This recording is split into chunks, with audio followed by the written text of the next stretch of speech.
Обично не одбивате ниту да седнете во студиото со нас без разлика на овие корона услови во кои што работиме. Меѓутоа денеска ве фаќам на терен некаде. Каде сте низ Македонија, имате работни обврски? Да, некои работни обврски, од тие причини не можев да гостувам, инаку како што кажавте, секогаш радо се повикувам на вашите повики. Ќе ви одземеме 15 на 20 минути во овој разговор. Господине Дерковски, многу сте низ медиумите деновиве, меѓутоа тоа е и разбирливо, бидејќи сега се водат овие завршни преговори, договори околу евентуално изведување на избори, уште не го знаеме датумот, а Државната изборна комисија ќе биде клучниот функционален дел на тие избори.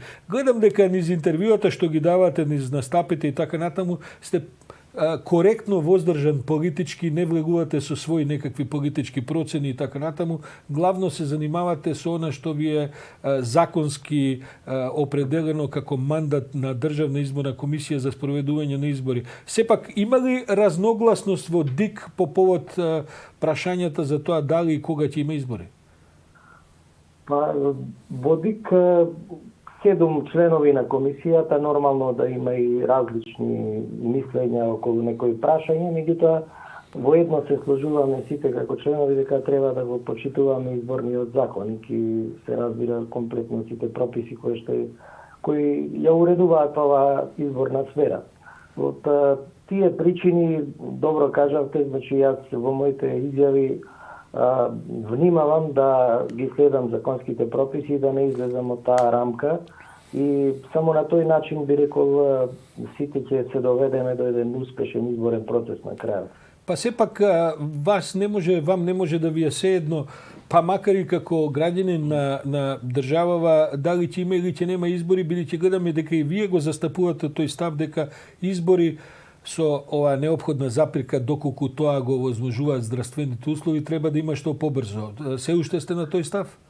А избори мора да има, нели? И ако не сега, не по месец-два, ќе мора да има до крајот на мандатот на овој претходен пратенички состав, согласно верификацијата некаде на 30-31 декември им беше верификуван мандатот, што значи оваа година секако мора да има избори. Сега настапи една криза пандемиска која за сите нас е новина, би рекол, во државата, во општеството. Ние се соочуваме со ситуација која што за сега не била, така што и самата комисија и овој процес ќе мора да се прилагодува на она што здравствените власти практично ќе го препорачаат. Годинава во светот, а и во Европа, има многу закажани подложени избори. Некои ги изброја дека на број се околу 50-тина. Предпоставам дека сте во контакт со разни избирачки државни комисии, барем на Балканот, ако ништо друго. Како се справуваат тие со овој вид на проблеми? Имаат слични проблеми како и вие или негдека се може би поуспешни или понеуспешни во справување со тој проблем? Сите на некој начин имаат слични проблеми. Полска, например, ги закажа председателските избори на 10 мај, меѓутоа се обидува колегите таму да направат експеримент со гласање по пошта, да го пуштат гласачкото ливче по пошта, меѓутоа веднаш се соочија со онај момент да се обезбеди правото на еден човек на еден глас, кое во таа ситуација не можете да го обезбедите. Некои од другите колеги се обидува исто така да експериментираат со електронско гласање, меѓутоа и тука има проблем со обезбедување на правото на еден човек, еден глас, затоа што не можете да обезбедите комплетна заштита. И на тој начин, од тие причини, во повеќе држави се одложија изборите и плюс обезбедувањето на дополнителни средства, дистанци, простори и така натаму, кои што се наметнуваат како прашање во организација на овој процес, доведе до тоа да во мнозинството држави каде што имаше закажани избори, се одлагаат изборите. Господине Дерковски, ја знам и од некои наши минати разговори, па дури и приватни разговори после емисиите и така натаму, вие секако сакате да се повлечете после овие избори од Државната изборна комисија, но сепак да ве прашам со оглед на вашето искуство, има ли шанси во Македонија во некаква догледна макар иднина да сепак се спроведат избори во кои што ќе има дигитални гласања, бидејќи како што гледате светот доби шанса, а и принуда нагло да мора да се дигитализира, па ако веќе се одржуваат седници на влади или настави по универзитети по дигитален пат, има ли шанса реално да се очекува дека кај нас може да се направат фер избори без нарушување на битните стандарди на тие избори по некаков дигитален пат? Во светот за сега, од искуствата кои што ги следам, ги пратам, се имаат направено обиди доста да се овозможи дигитално електронско гласање. Има неколку успешни држави, една од тие е Естонија, која што и онака е една од попознатите европски држави кај што се функционира, би рекол, дигитално. Меѓутоа, во еден поголем број на држави пак се случува тенденција на враќање на стариот начин на гласање, од причина што не може да се обезбеди комплетна заштита. Се случија неколку хакерски напади во неколку држави и од тие причини се размислува да се комбинираат начините на гласање при изборите, да се користат новите технологии до некаде, меѓутоа сепак да остане дел од онај стариот традиционален начин, затоа што се работи за неможност за гаранција за обезбедување на волјата на гласачите. Би рекол вака попластично кажано, затоа што не можете од далечина да гарантирате дека некој човек гласало на каков. Има ли Државната изборна комисија можеби направено некаков проект, дали некој се занимавал да сепак види малку поконкретно со некакви стручни анализи за тоа што е барем перспективата на тој процес, или тоа сепак ќе го ставите за наследниците ваши во Државната изборна? Ние како комисија, ако се сеќавате, го начнавме во прашање за можноста за оведување на нови технологии.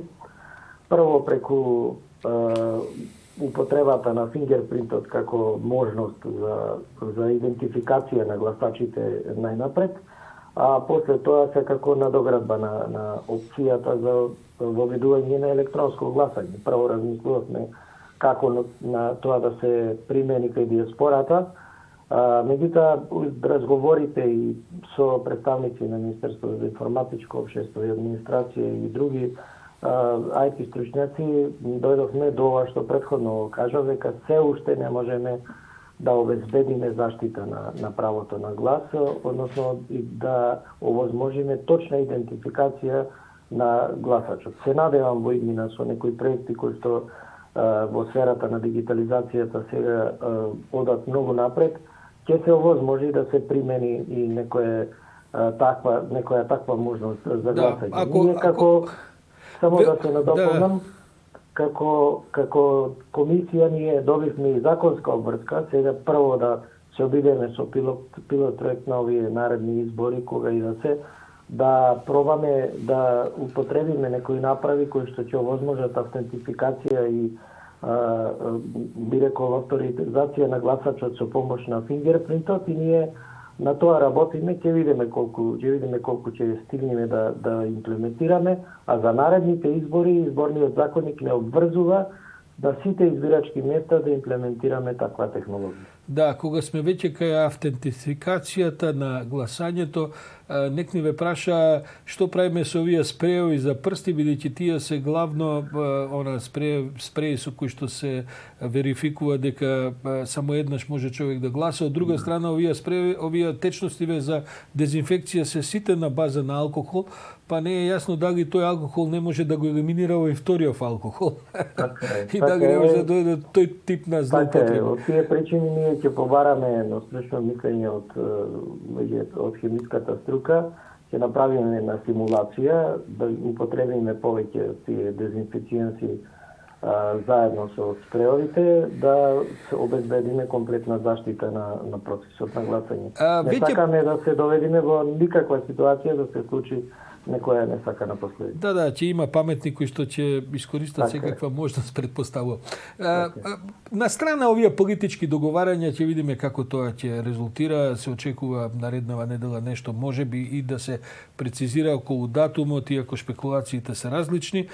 Но во секој случај во меѓувреме пред половина час разговарав на пример и со бившиот министар Никола Тодоров, кој имаше една колумна со разни предлози за тоа како треба да изгледа изборниот ден, вчера и господинот Заев на телевизиското интервју на Телма образлагаше некои новитети. Предпоставам дека и господинот Мицковски, кој вечерва има повторно интервју, ќе дава и тој своји предлози. Ајде додиме едно по едно. Прво, можно ли да се разбиваат некои од избирачките места за да се намали концентрацијата на гласачите? Тодоров излезе со некаква математика дека конечно ни тоа не е некаква драматична концентрација, бидејќи се негде околу 25 луѓе со оглед на излезноста до сегашна просечна, 25 луѓе на час. Се разбира, тоа е груба математика, бидејќи денот носи различна густина на гласачи. Но ве прашувам, може ли да се проречат, односно да се зголеми бројот на избирачките места за да се намали концентрацијата? Може, меѓутоа и за тоа треба измена во законот и за тоа треба процедура. Значи, тоа се сепак законски утврдени места за кои што се врши нормална, легална, редовна процедура и може. Сега јас само ќе ви напоменам дека околу 3500 гласачки места се во државата, од кои што некаде 2400 и 500 се во бројката од 300 до 1100 и 200 гласачи. Значи, тука е концентрацијата на гласачите, меѓутоа, како што сам кажавте, не можете да предпоставите која ќе биде пикот во денот. Но вие имате анализата кои би биле евентуално тие најгусти места, затоа што велите ќе треба законска промена за сите работи, ќе треба законска промена. Тоа ќе ги прави оваа влада во недостаток на собрание со указ со законска сила? Па додека трае вонредна состојба, таа е нивна надлежност. После тоа Што правиме со идејата за продолжување на гласачкиот ден? Тоа исто така ќе мора со некаков... Исто да, мора во законот да се измени, затоа што сега точно е утврдено во изборниот закон од кога почнува и до кога трае. Мислите дека е тоа паметен, според вас, мислите дека е тоа паметен предлог да се додадат уште неколку часови? Па не можам да изразам свој став околу таа идеја како идеја, треба да се разгледа, да се размисли, да се изанализира што би донело тоа, дали има нешто плюс, нешто минус. Меѓутоа, треба време да се изанализира сепак. Добро, треба време тоа да се изанализира, а вас ви останува време од 1 или 2 работни денови за да го уточните избирачкиот список. Тоа ќе биде некаков проблем, доколку се договори точниот ден, кога ќе се договори за да течат роковите за тоа? Значи, одма да ви кажам дека е невозможно да се направи тоа, физички невозможно. Гледам дека политичарите изјавуваат дека тоа е практично техничка работа за која нема потреба од голема драма. Јас ги слушам политичарите, меѓутоа тие веројатно не ја познаваат технологијата на обработка на избирачкиот список и од тие причини јас ги давам изјавите кои што ги давам за да ги запознам со законските обврски и технологија на обработка на избирачкиот список. Ние избирачкиот список, кога и да се тие избори, ќе го добиеме во иста форма како што го добиваме секогаш од која ќе го знаеме денот на изборите. Се добива комплетно суров и потоа оди на обработка. Се декриптира наредниот ден, па потоа се Па колку денови ви требаат, господине Дерковски, за таа операција? Па затоа јас упорно тврдам дека требаат измеѓу 45 и 50 дена за таа операција. Па чекайте, тоа се речи си 2 месеци, невозможно е, па тогаш треба да закажуваме избори година дена однапред. Се разбира, тоа така изгледа кога се редовни, ама кога се воредни, тоа станува практично невозможно. Затоа треба да се внимава на законите, јас ги разбирам политичарите и нивните мотиви и побуди, меѓутоа јас морам да го почитувам законот. Добро, можете за ова да бидете надгласани во избирачката, во државната изборна комисија? Секогаш може да биде надгласани, меѓутоа избирачкиот список се потпишува од сите членови на комисијата и од кога ќе се потпишат сите, се заклучува и со тој список се оди на избори. Тоа значи сакате да ми кажете дека вие таков избирачки список не би потпишали? Избирачки список кој што не би ја поминал целата процедура за да биде утврден, прочистен, распоредени сите гласачи на своите места, да им се даде право на увид за да може да си го заштитат и да обезбедиме заштита на гласачкото право пред надлежните судови, јас нема да потпишам. Тоа значи дека ќе имаме нова политичка криза. Па не мора да имаме политичка криза треба да имаме разум. Добро, да ве прашам, господине Дерковски, биде се и вие сте потврдено разумен човек, околу тоа не може да се води полемика, барем јас не чувствувам таква потреба.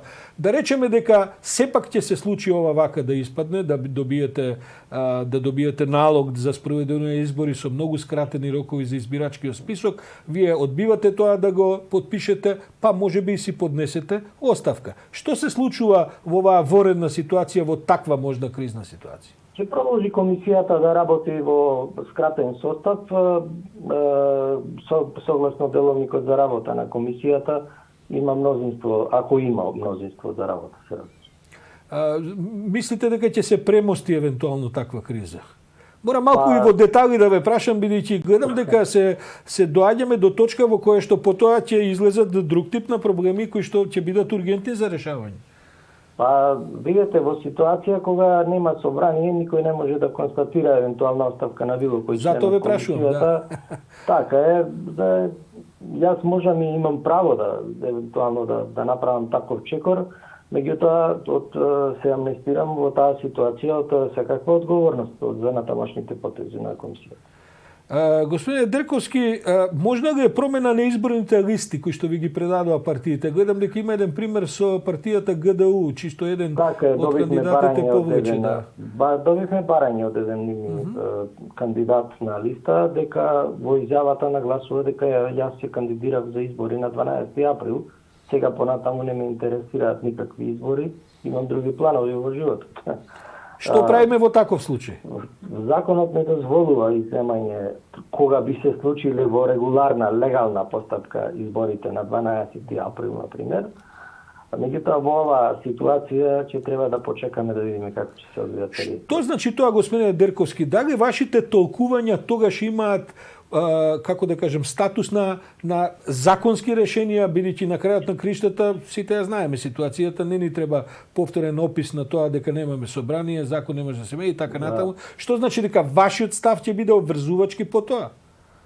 Значи, во моменталната ситуација сега, како што нема и право на изземање никој од кандидатските листи, како што се утврдени. Значи, тоа е законска обврска наша. И нема што да тука дискутираме околу ставот. Доколку евентуално се утврди датум за избори во нормална легална постапка, се распишат нови избори, во таа ситуација е друга ситуација. Тоа е јасно. Да ве прашам за уште една специфика за овие избори кои што е врзана со здравствените услови.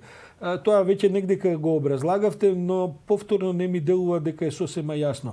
Ќе има луѓе кои што, не знам, 5 или 50 или 500 кои што ќе дојдат од странство за да гласаат. Според сегашните протоколи, ќе видиме какви ќе бидат тие за понатаму, тие ќе треба да бидат 14 дена во карантин. Какво е тоа ограничување на демократското право и дали може потоа гласањето можда во карантинот да се изведе, се подготувате ли на такви варијанти за тој вид на граѓани кои што би дошле во држава?